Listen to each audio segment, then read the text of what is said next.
Ni Jumapili ya tarehe 18 mwezi wa 5 mwaka wa Bwana wa 2025. Tutakwenda kujifunza somo linalosema ushindi juu ya hofu.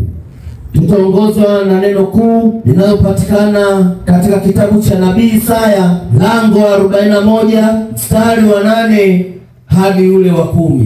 Tunaona neno ambalo linatuambia kwa habari ya wewe mtumishi wangu, na tunaambiwa ushindi juu ya hofu. Kabla ya neno usiogope halijasemwa, mbele yake pana tendo au pana neno ambalo linaloitwa hofu. Hofu inapokuwepo mahali fulani, baadaye panakuja neno linalosema usiogope. Sasa hapa tunaona Mungu anamwambia mtumishi wake usiogope, kwa sababu aliona ndani yake kuna hofu. Sasa nini maana ya hofu? Hofu ni hali ya ndani kabisa ya mtu ambayo inajawa na wasiwasi, inajawa na woga ama taharuki kwa sababu ya hali au jambo fulani alilosikia au aliloliona. Ndani yake anajawa na kitu ambacho kinamletea wasiwasi. Anaweza kawa amesikia ama ameona. Sasa tuangalie aina mbili za hofu. Hofu ya kwanza inaitwa hofu njema. Hofu hii ni hofu ya kumcha Mungu na kutetemeka mbele zake. Mkristo anajidhabihu maisha yake kwa Mungu. Mkristo huyu anapojidhabihu maisha yake kwa Mungu, ndani yake anatengeneza hofu ya Mungu, anatengeneza kutetemeka akiwa mbele za Mungu. Hofu ile kiingia ndani yako, moyo wa kumtafuta Mungu na kuwepo. Hiyo ni hofu njema. Uko tayari maisha yako yote yaishirie kwa Kristo. Uko tayari familia yako imjue Mungu. Uko tayari. Ile ni hofu njema ambayo inakufanya wewe Mkristo kumwangalia Mungu kwamba yeye ndio kila kitu kwenye maisha. Hebu twende tuangalie Zaburi sura ya 2 mstari ule wa 11 mpaka ule wa 12. Kicho kinatakiwa uende kwa Bwana kwa adabu, ili umche Bwana sawasawa. Mungu alihitaji adabu ya roho. Hofu ya pili inaitwa hofu mbaya. Hofu hii ndani yake ina uoga unaobeba kusudi la kutokumwamini Mungu.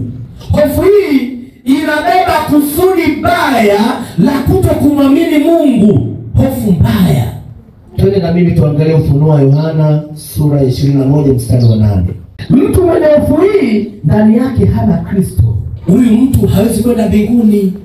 Huyu mtu hawezi kwenda mbinguni. Kwa nini hawezi kwenda mbinguni? Hata kama anaabudu, ni kwa sababu anamtumikia shetani pasipo kujua. Inamfanya Mungu asipewe utukufu wake. Inavunja lile kusudi la Mungu lisienee. Kusudi wote tunapotumika Mungu, dhima yake kuu ni moja, watu wamjue yeye. Kwa hiyo Mungu anachokitaka watu wa kwenda kukaa naye. Anasema tazama, maskani ya Mungu ni pamoja na wanadamu. Sasa hii hofu, madhara ya hofu mbaya. Hofu mbaya ina madhara mengi. Dhara la kwanza, inapunguza kiwango cha imani. Yaani hata kama ulikuwa na imani imepanda, imani inapungua taratibu, mwisho unakufa, unakuwa baridi. Hautakaa ukamwamini Yesu hata kidogo. Hautakaa ukamwamini watumishi wa Mungu hata kidogo. Hautakaa ukaliamini kanisa la Mungu hata kidogo. Mwingine anasema mimi bwana nilikuwa mlokole kipindi hicho, nilikuwa ninaomba. Sasa hivi kuomba kumeenda wapi? Twende na mimi tuangalie Injili ya Mathayo, uone hii kiwango cha imani kinapunguaje. Injili ya Mathayo sura ya 14. Mathayo 14 mstari wa 31. Kwa hiyo hofu mbaya inapunguza kiwango chako cha imani. Jambo la pili, hofu huzuia maombi yasiwe na ushirika thabiti na Mungu. Maombi yako hayatakuwa na ushirika na Mungu. Ile nguvu ya Mungu haitatenda kazi ndani ya maisha yako. Tunataka tukiwa tunaingia kwenye maombi, sasa tunaingia tuna kutoka. Yaani tukiendelea nyumbani kuna ule ushirika unakuwepo. Yaani kunajengwa kwa ushirika. Ushirika ukijengwa unakwaje?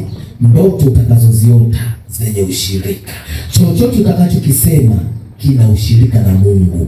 Lakini jambo la tatu, hofu huathiri afya ya mtu kiakili na kimwili. Ukikaribisha hofu ndani yako, unasawajika. Akili yako wala haitakaa sawa sawa, mwili wako hautakaa sawa sawa. Unasawajika kiroho, unasawajika kiakili, unasawajika kimwili. Usikaribishe hofu ndani yako. Ujasiri ukiondoka, hautaweza kumwabudu Mungu.